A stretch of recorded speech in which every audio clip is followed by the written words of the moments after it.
Welcome to another episode of the Vestibule podcast. I'm your host, Jason Vest, founder and publisher of the Substack newsletter, The Vestibule. This episode is titled Doctoring Disaster and bears the subtitle, Praxeus finds Doctor Who wading into the climate crisis without abandon or regret.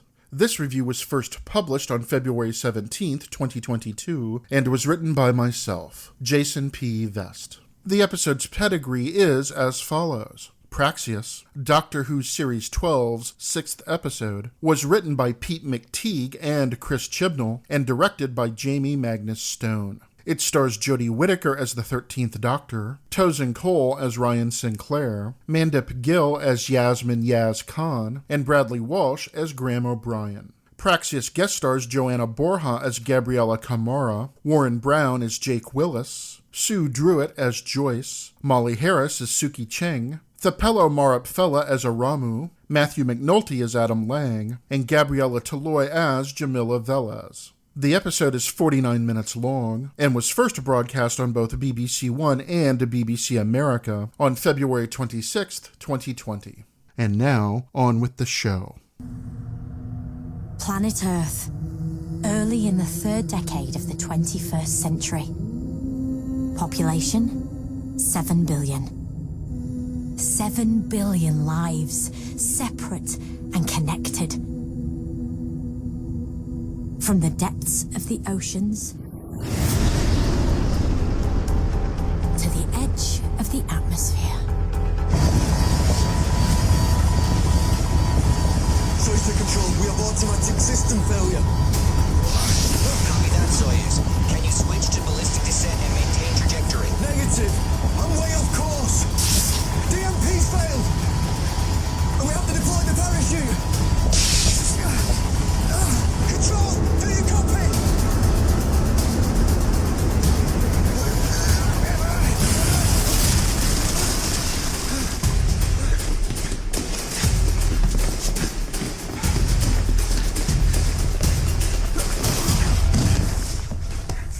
You, my friend, are under arrest.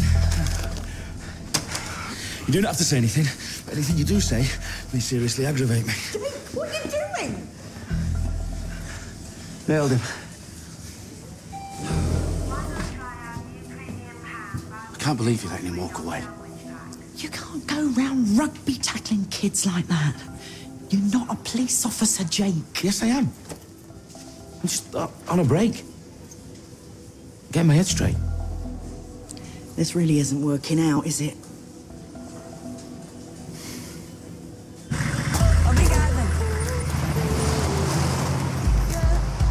Close your eyes. Why? Trust me. You're gonna love this.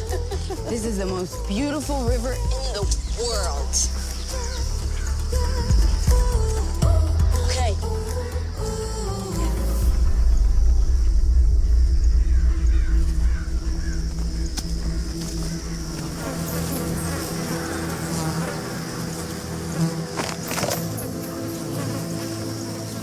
Is this a joke? It's wrecked. I don't know what happened. 3 years ago, this was paradise. Gabriella, there's no way in hell we're camping here tonight.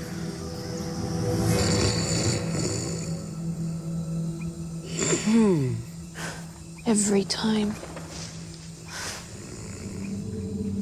Section 1. Eco Blues. In a move guaranteed to incense some quarters of Doctor Who's capacious and capricious audience, Praxeus returns the program to the explicit environmental concerns that characterize its thematic cousin of 3 episodes earlier, Orphan 55. The rage provoked by that installment's storyline, about far future Earth becoming a polluted hellscape, so terrible that it mutates human beings into snarling beasts, remains palpable enough that Orphan 55 still holds the dubious distinction of receiving the lowest ever Internet Movie Database, or IMDb user rating, attaining just 4.2 out of 10, of any new Who episode since the program's 2005 inception. Some Whovians clearly despise watching stories about the climate crisis, ongoing environmental collapse, onrushing ecological cataclysm, or whatever term you prefer to describe the subject of Orphan 55, Praxeus, and their cautionary tales about humanity's shabby treatment of its home planet.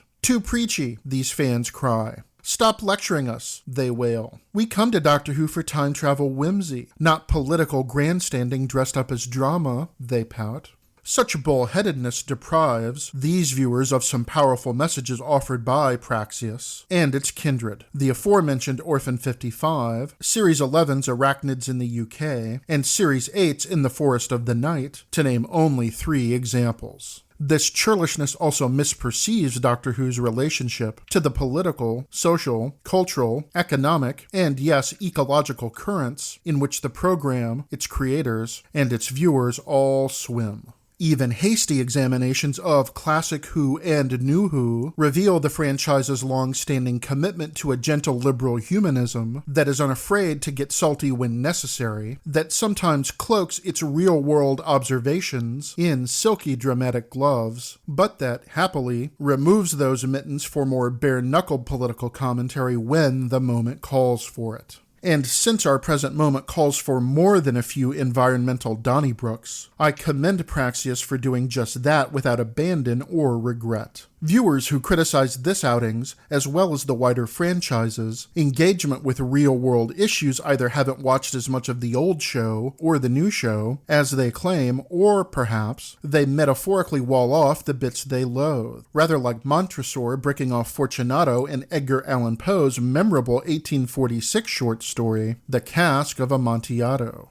Praxeus begins with one of the Chibnall era's signature salutes to the disaster movies that the showrunner so clearly and dearly loves. Disparate characters confront terrible dangers in different, seemingly disconnected locales that, we sense, will inevitably reveal hidden connections. Resolution, the 2019 New Year's Day special, begins this way, as does Series 12's premiere episode, Spyfall Part 1, while Fugitive of the Jadoon tampers with this trope by jumping around the morning routine of its chief guest character, Ruth Clayton, played by Joe Martin, aka the Fugitive Doctor, to evoke an impending sense of ruin that the episode soon fulfills. Although my description may make Praxeus sound like little more than a doom and gloom voyage into environmental tragedy, it instead develops into a more hopeful, ecological parable than its reputation suggests.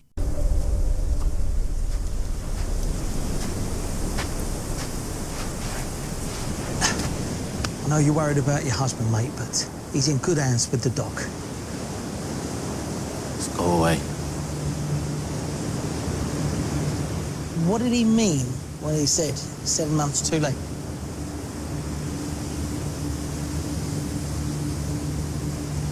I was supposed to come out and see him launch. Say goodbye as he went off to the ISS. You didn't go? He knew what he was taking on with me. I don't do emotions. And I'm really not good at sticking with things, commitment. Also, I really don't like foreign travel. Wow, so you were quite the catch then. Yeah, he's a lucky, lucky bloke. My husband is an astronaut. Do you have any idea how hard it is being married to somebody that impressive?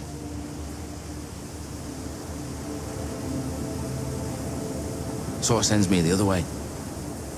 I wallow in being unreliable. Like I'm punishing him. What for? Not being honest. No, sorry, you lost me. If he's that impressive, if he's that amazing, which he is, he can't love me the way he says he does.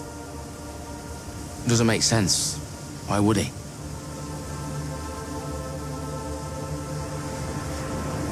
Hey. I don't think he's the one you're punishing.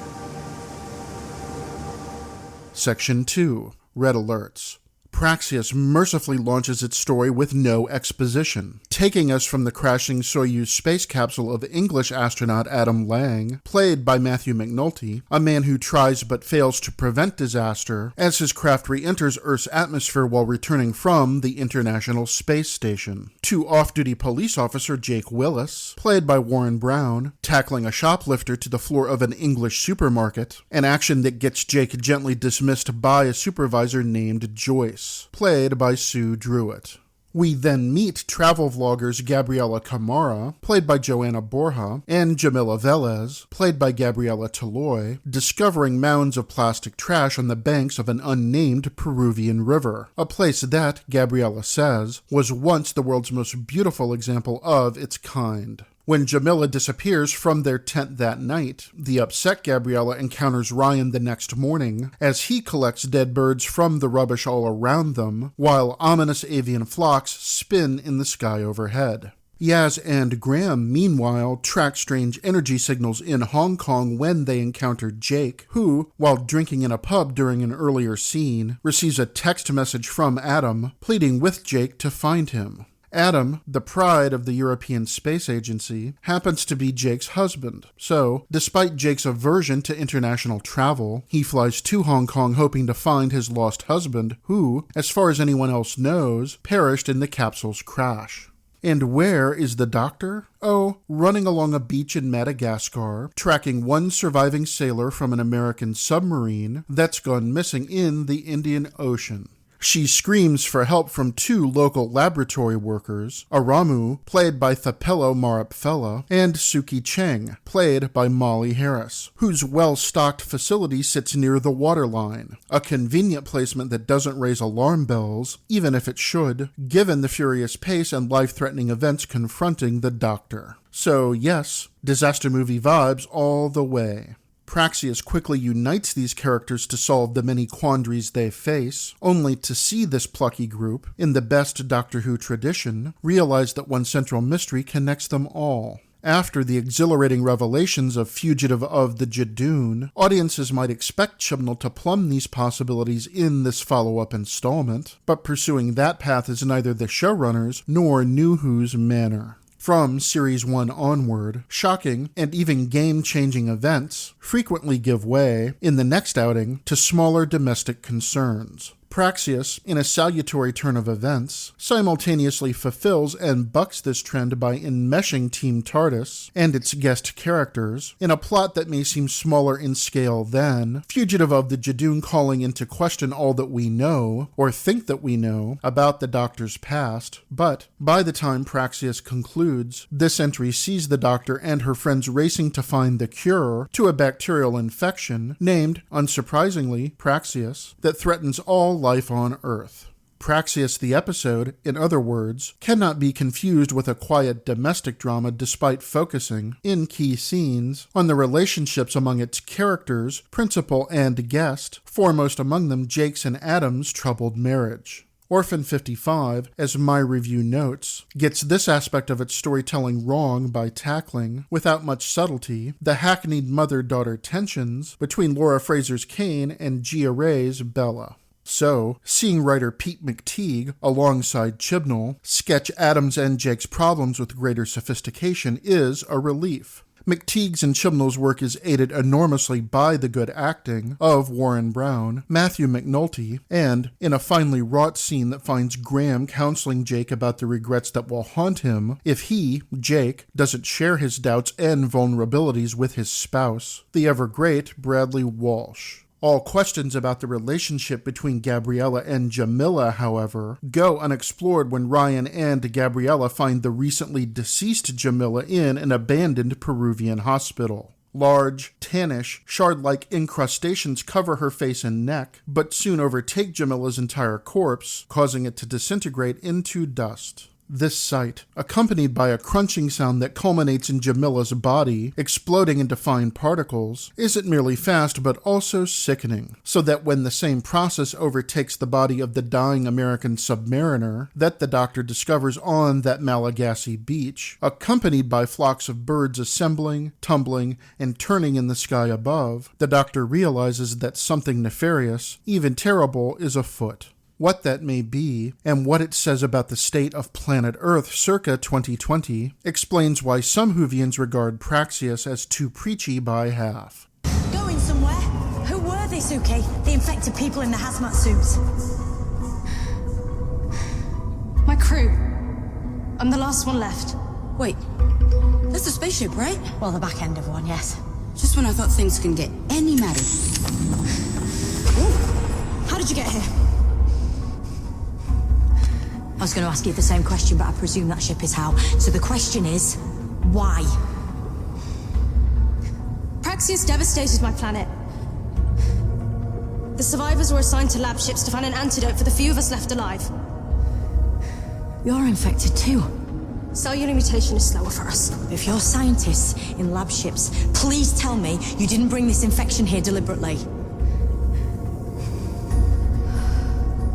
Praxeus breeds in plastic, and this planet is saturated in it.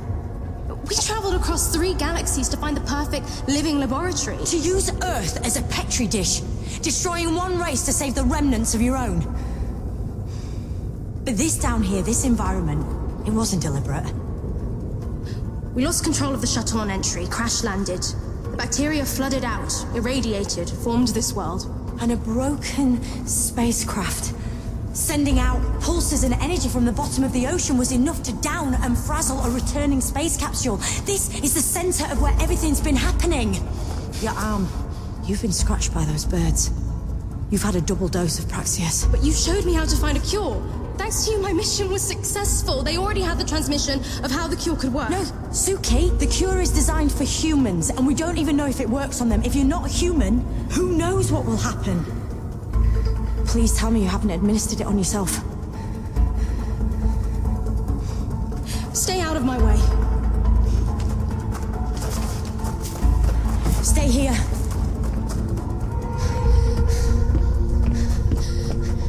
Suki, listen to me. We can work together on this. Get out of here! I wouldn't use that in here. Not with those reverse pulse proton engines. Very unreliable. No wonder you crashed. Well, put that thing down.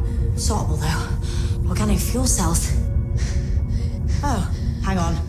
I'm having half a thought. Ooh, this one tickles. What is it? Oh, yes!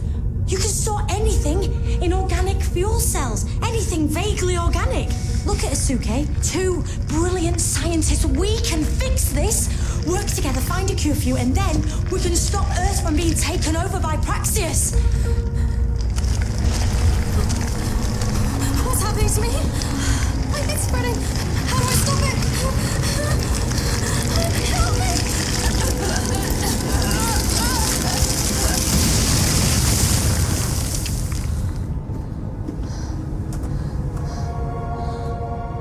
You okay?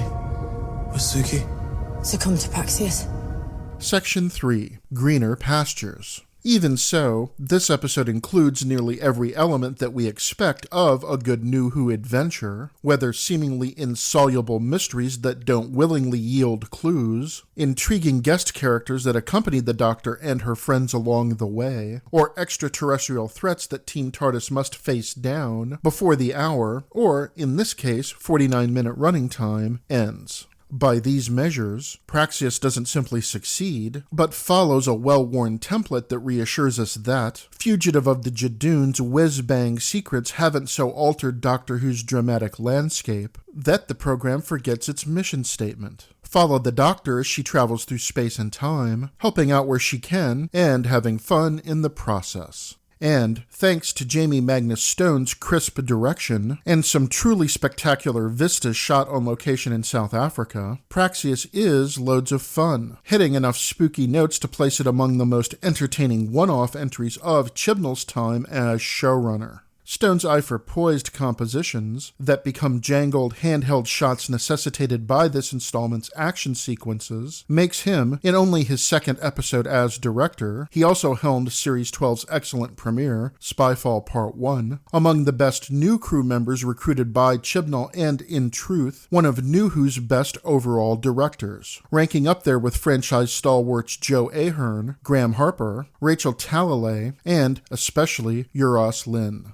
Stone and his production crew, in another victory, somehow make a Cape Town street so resemble one of Hong Kong's back alleys that it fools even viewers like myself who visited and enjoyed that city many times. The propulsive pace of McTeague's and Chibnall's script also helps explain why Praxeus is never less than fascinating to watch, having been edited and scored to near perfection by, respectively, Rebecca Trotman and Segun Akinola.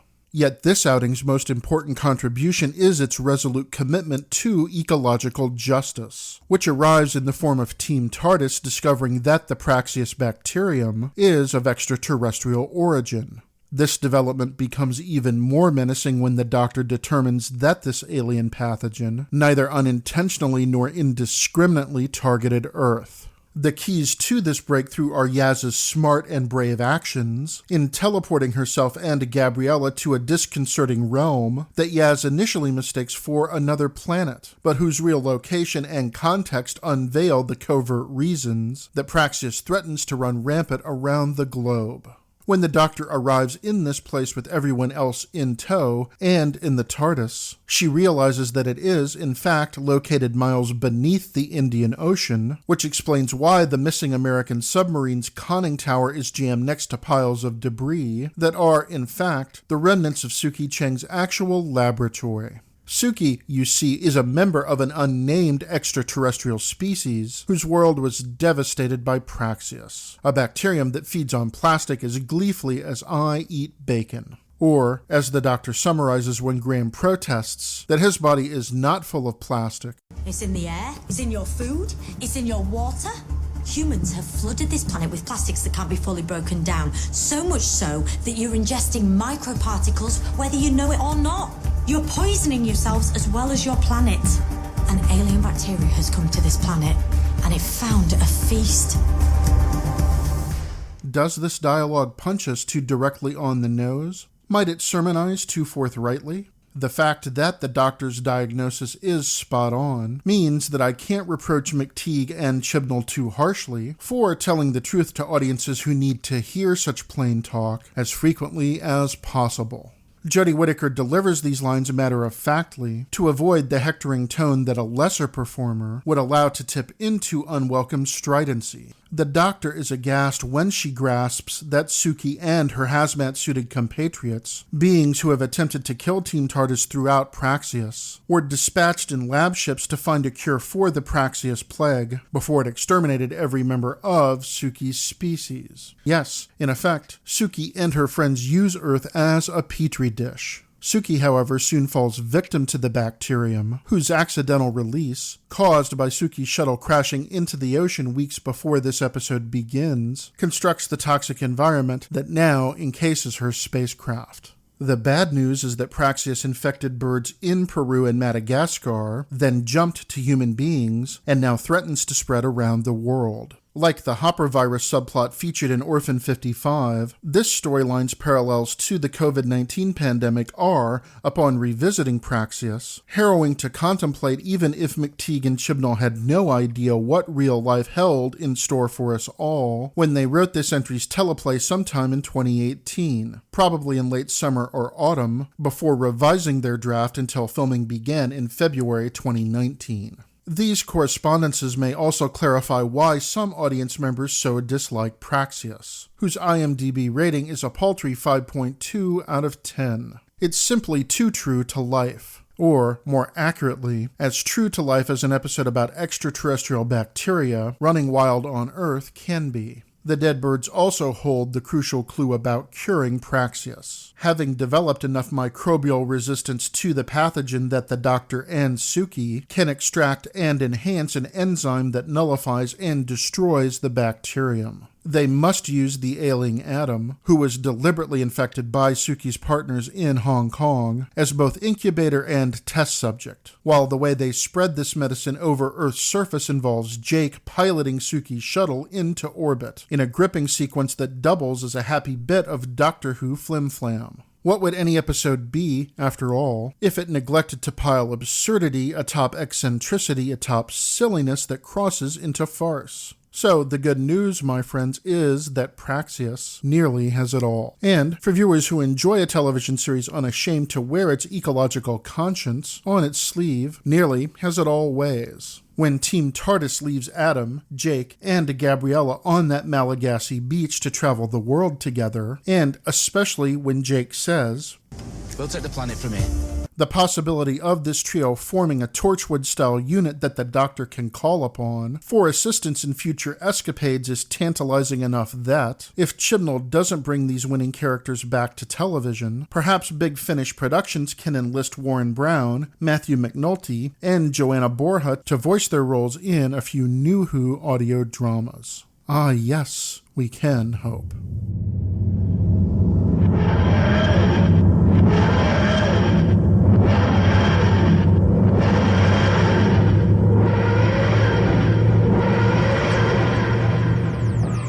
Thank you for listening to this episode of the Vestibule Podcast. Please visit the newsletter's website at vestibule.substack.com to read this entry, to explore the images and linked resources available there, and to access all other posts. Until next time, this is Jason Vest, wishing you health and happiness.